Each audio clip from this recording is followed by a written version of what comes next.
All right, guys, welcome to another video. Today we're going to talk about how you can use A/B testing in Canyon to gather some data, right? So for those of you not familiar with A/B testing, I actually first heard of the concept years ago when I was doing Facebook ads.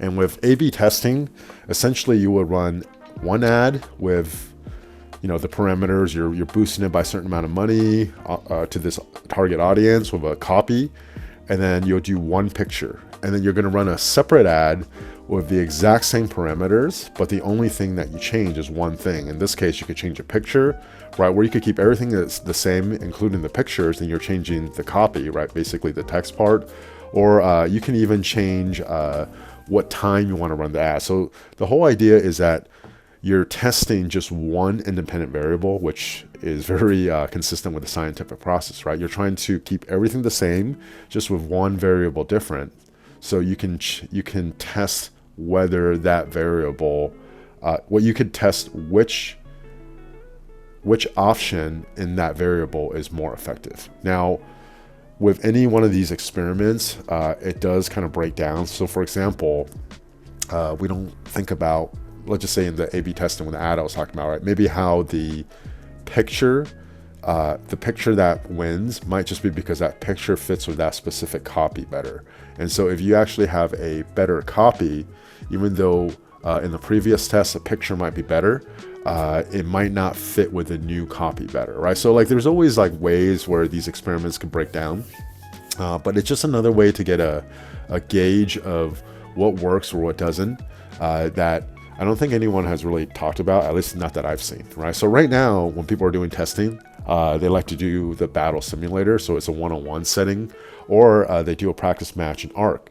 So you could do a one-on-one setting, right? But I've rarely seen people do 5-on-5 matches, or how like a march performs in the context of a bigger ball. So a good example of that, even though I don't think anyone really debates the two, is because if you have two, William and Joan, you're probably going to use both of them.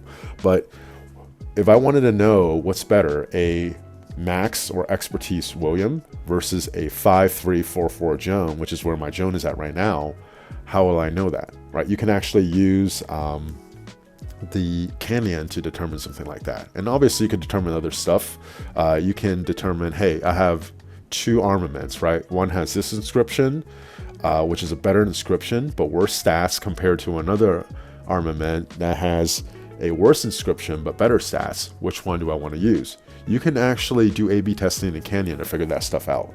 So I'm going to demonstrate this a little bit. I only have 2 challenge tickets left, so right, I'm only going to be able to do one of each, whereas like usually when you're doing these A/B testing, you at least want a bigger sample size, right? Maybe 100 is too many, it's not feasible, but even if you do like 3, you start getting a better feel than if you just do 1, just because in Canyon, just like everything else, there's a big variance, right? A skill could proc that it should that doesn't normally proc the same way. Maybe you just got lucky with the procs.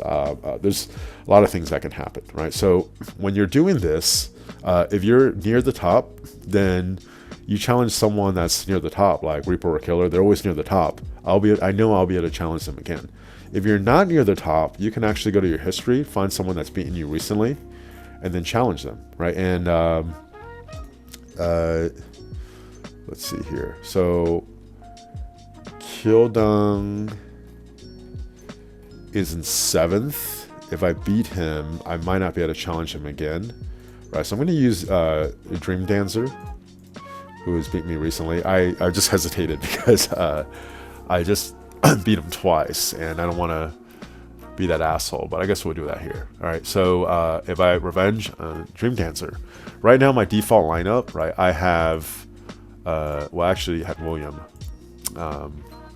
That's my default lineup right now. So I have an expertise William, right? It doesn't really matter what I do with everything else, because everything else I'm going to keep the same, right? So it could be a smart lineup, it could be a bad lineup. If I keep this here and I challenge him, I'm going to skip the battle, so let's skip the part, save some time. You can see when I go to how many troops I have left, I have 64, 75,000, 105, 114, 144.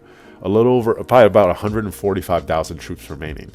when I use Expertise William, right? Whereas if I challenge him again, this is my last one, I go to Joan. And keep in mind, my Joan is 5344. Very unfortunate with where the random skills landed, right? Obviously, the goal first is to get 5115, then 5515, and then you could probably stop there. But at this point, I might just end up expertising her. I might have to just to get the fourth skill to 5. So the only thing I'm changing is William, right? Everything else stays the same. And I run this again, and I win again. Right, you can see I have a lot less troops left. So I have 101, 121, 124,000. So the other one I had 140 something thousand. I can't remember off the top of my head now. So see, 103, 133. Yeah, it's like about 145,000. This one I have about like 20 something thousand less units remaining. Right. Now, that's just one time. It could have been a fluke. I actually don't have enough challenge tickets. But if you run 3 of each and consistently the one with the Expertise William is higher than Joan, that's actually telling you, hey, you know, in a ball context where you're fighting mini marches against mini marches, an Expertise William actually probably provides more value than Joan. Right? So that's one way to determine which commander to use if you're working on a commander versus an expertise one, right? Some other stuff that you can test. So for example, it took me a while to figure this out, right? My echelon formation for my Constantine, here's the stats, right? It's whatever.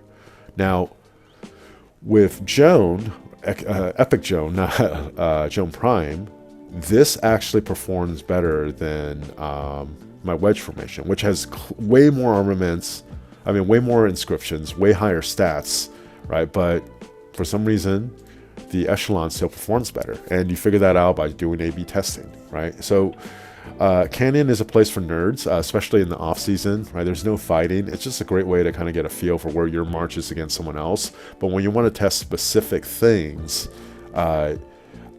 like commanders or even commander pairings, you could do this testing, right? So like one thing I figured out pretty quickly is that Scipio Luce is just a lot better than Guan Scipio in the context of Canyon, right? I noticed that the Guan Scipio, the health goes down a lot faster, even though I'm keeping it in this back line, so it's not getting attacked directly. It's just less tanky, right? And my Canyon lineup just does way better when I have Scipio Luce than Guan Scipio, right? So hopefully this gives you guys something to play with, something to think about.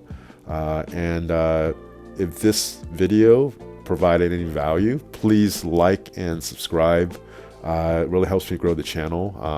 It's really cool to see the channel grow and get engagement with other people that are in the community. So that's it for the video for today. Again, please like and subscribe if this video provided some value, and I'll talk to you guys next time.